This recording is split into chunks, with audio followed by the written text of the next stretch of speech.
السلام علیکم۔ امید ہے آپ سب لوگ خیریت سے ہوں گے اور اچھے اچھے ناولس پڑھ رہے ہوں گے۔ آج ایپیسوڈ ہے نمبر 9۔ ناول نیم ہے کلب الوطن اور رائٹر ہیں اس کی ایمن رضا۔ اور جن لوگوں نے ہمارا چینل سبسکرائب نہیں کیا ان سے ریکویسٹ ہے کہ پلیز لازمی ہمارا چینل سبسکرائب کر لیں اور ویڈیوز کو لائک کریں اور بیل آئیکن کو ضرور پریس کیجیے گا تاکہ جو بھی نیو ایپیسوڈ آئے اس کا آپ کو انفارمیشن مل جائے۔ چلیں ایپیسوڈ پھر ہم اپنی شروع کرتے ہیں۔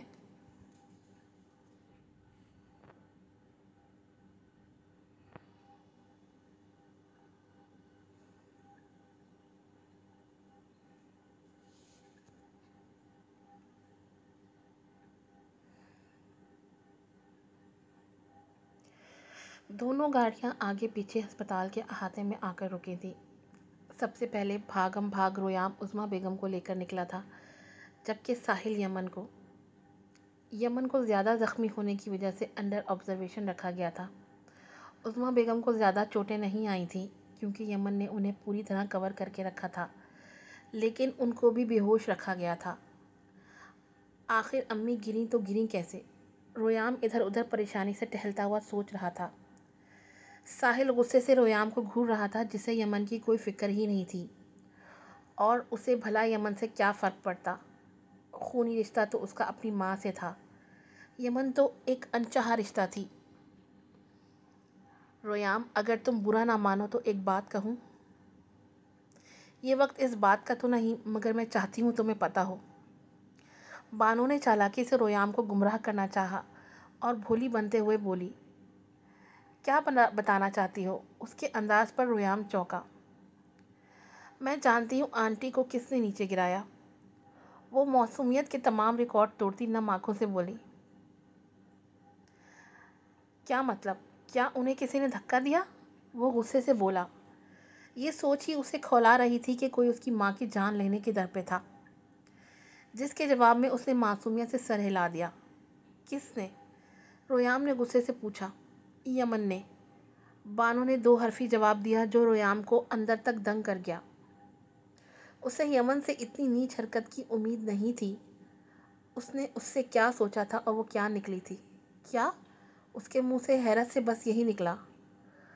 ہاں، میں نے خود آنٹی کو دھکا دیتے دیکھا، مگر وہ انفارچونیٹلی خود بھی اپنے جال میں پھنس گئی اور آنٹی کے ساتھ ہی نیچے گری۔ بانو نے جھوٹی ہمدردی کا دکھاوا کرتے کہا۔ یمن تمہیں تو میں… رویام سرخ آنکھوں سے بولا۔ یمن تم تو گئی کام سے۔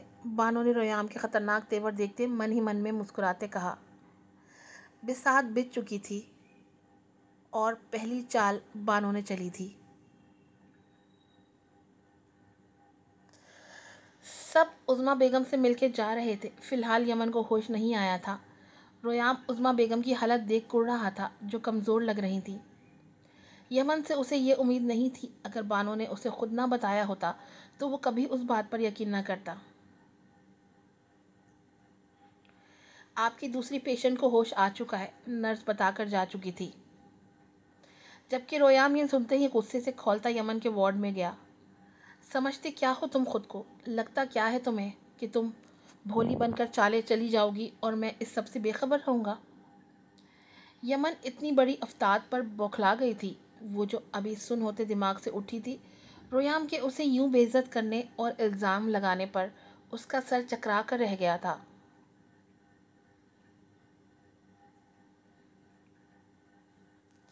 یہ کیا کہہ رہے ہیں آپ؟ مجھے کچھ سمجھ نہیں آ رہی۔ یمن نے دکھتے سر پر ہاتھ رکھ کر بمشکل بیٹھتے کہا۔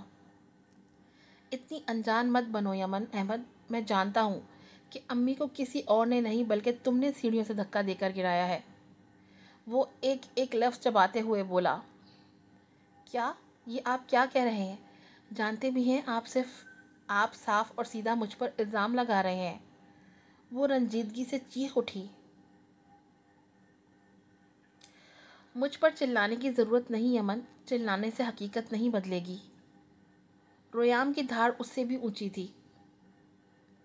سچ یہی ہے کہ تم ایک نہایت ناقابل اعتبار آفیسر ہو۔ پتہ نہیں آج میں کس پتہ نہیں آج فوج میں کس نے تمہیں جگہ دے دی، کیونکہ تم تو اپنوں کی ہی دشمن بن جاتی ہو۔ تم کوئی جان بچا تو نہیں، لیکن لے ضرور سکتی ہو۔ رویام جب بول رہا تھا اسے یہ اندازہ نہ ہو سکا کہ اس کے الفاظ کتنے شفاف تھے کہ یمن کو دل چیر گئے تھے۔ آنسو بے مول ہوتے اس کے چہرے پر بکھرتے چلے گئے تھے۔ رویام، تمہاری ہمت کیسے ہوئی ہماری بہن کو یہ سب کہنے کی؟ ساحل کے ساتھ سب گھر والے اور جبران صاحب جب یمن کے وارڈ میں آئے تو رویام کو اس پر یوں الزام تراشی کرتے دیکھ دنگ رہ گئے۔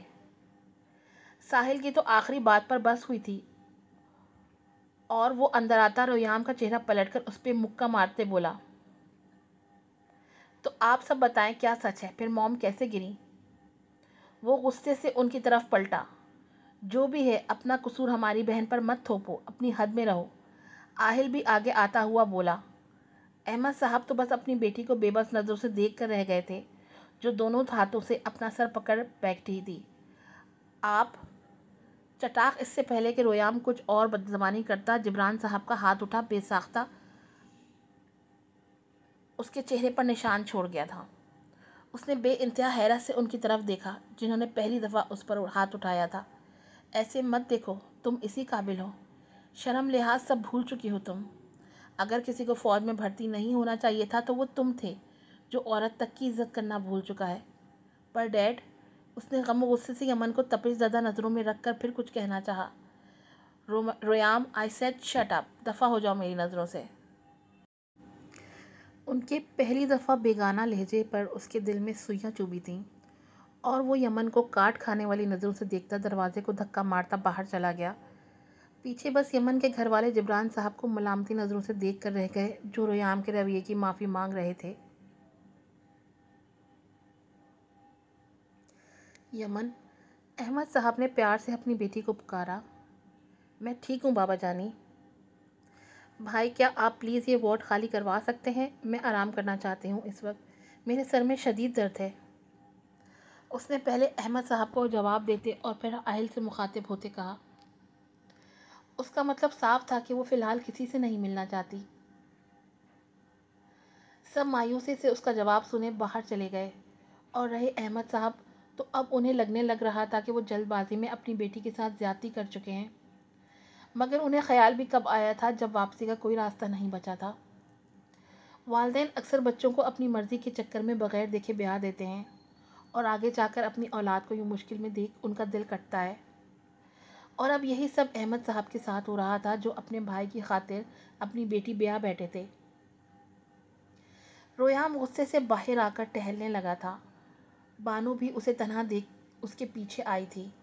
بھلا اتنے اچھے مہرے کو وہ اپنے ہاتھوں سے کیسے جانے دے سکتی تھی، جو اسے پوری جنگ جتا سکتا تھا؟ رویام، میں جانتی ہوں کہ میری بات کا کوئی یقین نہیں کرے گا، اسی لیے میں نے تمہیں بہت مشکل سے بتایا تھا، مگر یہاں تو تمہاری بھی کسی نے نہیں سنی۔ لگتا ہے تمہارے والدین کو بہت عزیز ہو گئی ہے وہ۔ بانو نے تیلی لگانے میں کوئی کسر نہیں چھوڑی تھی۔ بانو، میں اس وقت کسی سے بات کرنے کی پوزیشن میں نہیں، پلیز اس لیے بہتر ہوگا کہ تم فی الحال یہاں سے چلی جاؤ، میں کچھ دیر اکیلا رہنا چاہتا ہوں۔ رویام نے دکھتے سر سے بانو کو جانے کا کہا، جو فی الحال تو اسے چھوڑ کر جا رہی تھی۔ ٹھیک ہے رویام، اگر تم چاہتے ہو تو میں چلی جاتی ہوں، تم اپنا خیال رکھو، میں اور کچھ نہیں چاہتی۔ بانو نے اس کے کندھے پر ہاتھ رکھ کر پیار سے کہا اور پلٹ گئی۔ پلٹتے ہی اس کے چہرے پر سازشی مسکراہٹ نے احاطہ کیا تھا۔ رویام نے ایک نظر اس کے مخلص انداز پر ڈالی۔ کتنا خیال تھا اس کو رویام کا، اور ایک ایمن تھی جسے اپنی ذمہ داری کا کوئی احساس ہی نہیں تھا۔ کس پر یقین کروں میں؟ ایک طرف بانو ہے جو میری محبت ہے، اور دوسری طرف میری زبردستی کی بیوی، جس کی شخصیت میں جھول ہے، جس کو میں اب تک سمجھ نہیں پایا۔ اور بانو، وہ تو مجھ سے پیار کرتی ہے، بھلا وہ مجھ سے کیسے جھوٹ بول سکتی ہے؟ یا اللہ کیا کروں میں؟ تو ہی کوئی مدد کر میری، جس سے سب منظر واضح ہو جائیں۔ اس نے رات کے اندھیرے کو ختم ہوتے دیکھ سوچا، اسے یہاں بیٹھے 5 بج چکے تھے، اور وہ فوراً خود کو کوسا جلدی سے اٹھ کر عظمیٰ بیگم کی خیریت دریافت کرنے اندر کی طرف گیا۔ کتنا پاگل ہے یہ رویام، اب تک مجھ سے محبت، بیچارہ۔